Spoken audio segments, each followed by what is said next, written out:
Aujourd'hui, j'avais envie de parler un peu de moi, pour changer. J'ai demandé à des potes à moi une anecdote qu'elles pourraient se rappeler.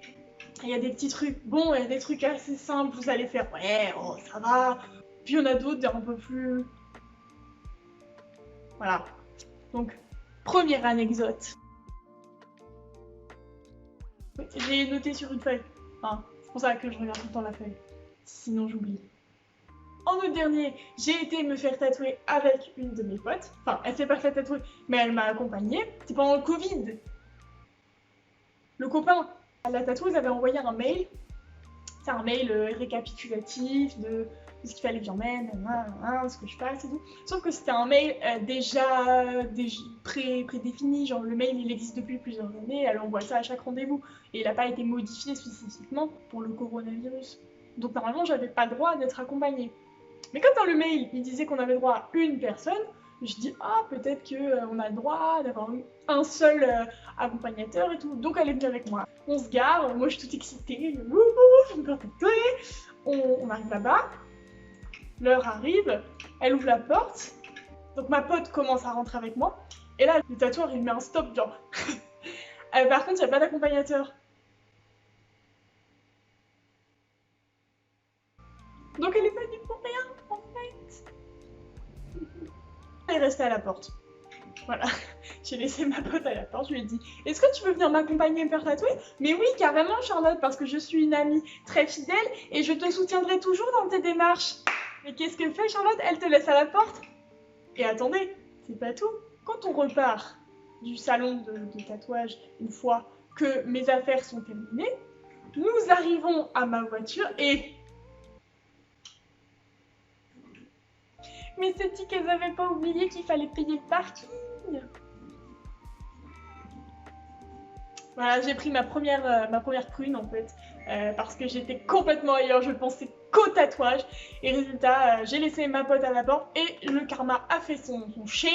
Et je me suis pris une amende de stationnement, ma première amende. Voilà. Deuxième petite anecdote. Parce qu'on s'ennuie et on se dit, allez, on va en boîte. Ok, on n'est que deux, hein. Mais c'est pas grave. Donc on commence à y aller, il y a environ 15-20 minutes de marche. De filles, seules. Bref. Et là, il y a une voiture qui s'arrête. On est au milieu de nulle part, il y a une voiture qui s'arrête. S'arrête. Bon, en fait, c'était la mère d'une autre fille, une connaissance, rien de grave en fait. Et elle nous proposait de nous emmener parce qu'elle aussi, elle emmenait sa fille en boîte. Donc voilà, on arrive là-bas. Et du coup, bah, on reste avec la fille et ses potes en question. Ils commencent à nous dire, on les connaît pas, hein. On ne les connaît pas. Et en fait, ils étaient tellement gentils qu'ils nous ont offert une table en VIP. C'est la première fois que j'allais en boîte, genre avec une pote et tout.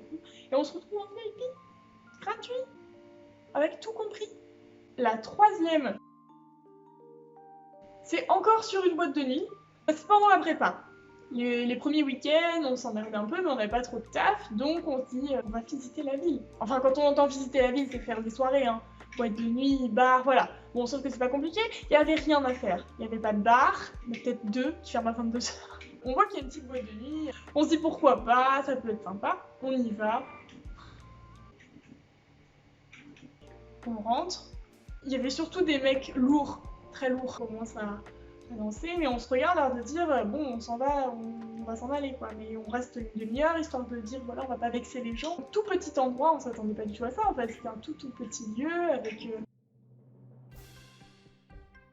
des murs, tu sais, quand t'as les fondations de la maison, là, les briques. Enfin, c'est pas des briques, c'est des trucs gris, là, des parpaings. Voilà, donc les parpaings étaient à nu. Et on se dit bah, c'est bizarre, enfin, je sais pas, une boîte de nuit, c'est censé être un lieu bah terminé quoi déjà, au moins la base, je veux dire.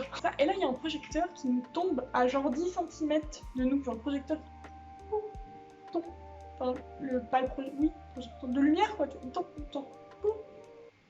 à côté de nous. On aurait pu mourir en fait. À partir de là, on s'est dit voilà, hein, donc on s'en va, on rentre et au final on fait la soirée traditionnelle avec les autres repas. La quatrième du coup. C'était pendant la période du lycée. Le jeudi soir, on avait le droit de sortir et de faire ce qu'on voulait. Genre, en fait, faire ce qu'on voulait, c'était dire aller au Leclerc boire une bière. Voilà, c'était ça. La définition pour nous du jeudi soir, c'était ça. Sauf que pour aller au Leclerc, il fallait soit y aller à pied, ce qui prenait environ 20 minutes, une demi-heure, soit prendre un bus. Et ce jour-là, il y avait des travaux et on savait pas parce que c'était très mal indiqué. On revient pour prendre le bus du Leclerc pour retourner au lycée. On attend, 10 minutes, 15 minutes, 20 minutes. Il n'y a pas de bus qui vient. Genre les horaires ils sont écrits, mais le bus aux bonnes horaires il vient pas. Et on a des horaires pour rentrer en fait. On commence un peu à se dire que ça va être compliqué. On essaie de se renseigner et les gens autour de nous disent « Mais il n'y a pas de bus les filles, il y a des travaux. Le bus ne passe plus pour aller de l'autre sens. » Vous croyez que ce serait trop vous demander que de l'écrire quelque part? On commence à rentrer et là on se dit que s'il n'y a pas moyen qu'on ait une automobile, on va jamais rentrer. Donc on a fait quoi? Je vous jure, faites jamais ça. Faites jamais ça. Il y a des gonzesses qui font du stop. Il y a une madame à un moment qui s'arrête avec une toute petite voiture. Mais c'est des petites voitures de luxe un peu là, c'est des voitures qui coûtent cher, genre tu mets personne à l'arrière normalement. En fait c'est pas censé accueillir des gens. Donc voilà, elle s'arrête, elle nous dit qu'elle veut bien nous avancer dans le trajet et tout. On était genre comme ça à l'arrière, mais c'est pas grave, il fallait qu'on rentre. Et au final, on est arrivé à bon port. Mais ne faites pas ça. Imaginez, il y a un psychopathe qui nous aurait pris en stop. Imaginez ce qui se serait passé. La dernière histoire. Donc c'est avec ma meilleure pote. On était amis avec une fille. On était amis avec 2 autres filles, en réalité on était un petit groupe de 4. Donc en fait, une soirée, on était chez cette fille en question. On rigole, on fait nos trucs, on regarde des vidéos sur YouTube, voilà, bref. Des ados. Le lendemain, quand on remet sur place, je vais chez ma meilleure amie. Et le soir, quand je retourne chez moi, je vois qu'elle m'envoie un message sur Messenger, ma meilleure pote, hyper agressif. Genre, elle m'insulte, elle me lance des trucs, mais...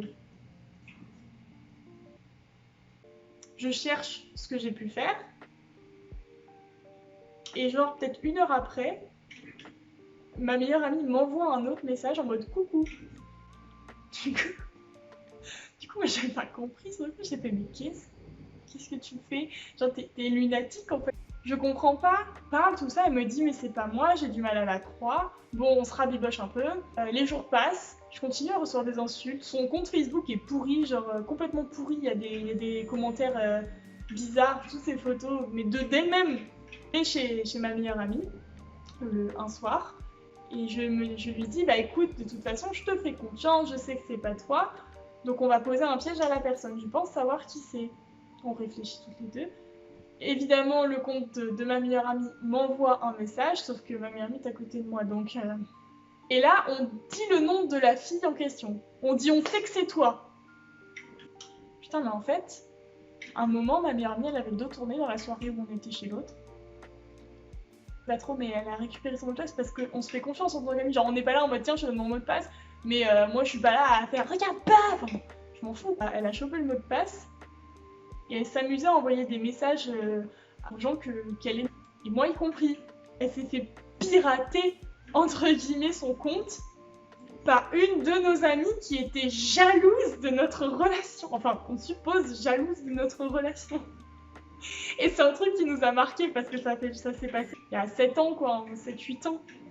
Et franchement, c'est un truc qu'on s'en souviendra toute notre vie, je pense. Enfin, à l'époque, mais ça m'avait blessée. Mais aujourd'hui, on s'en tape, on rigole.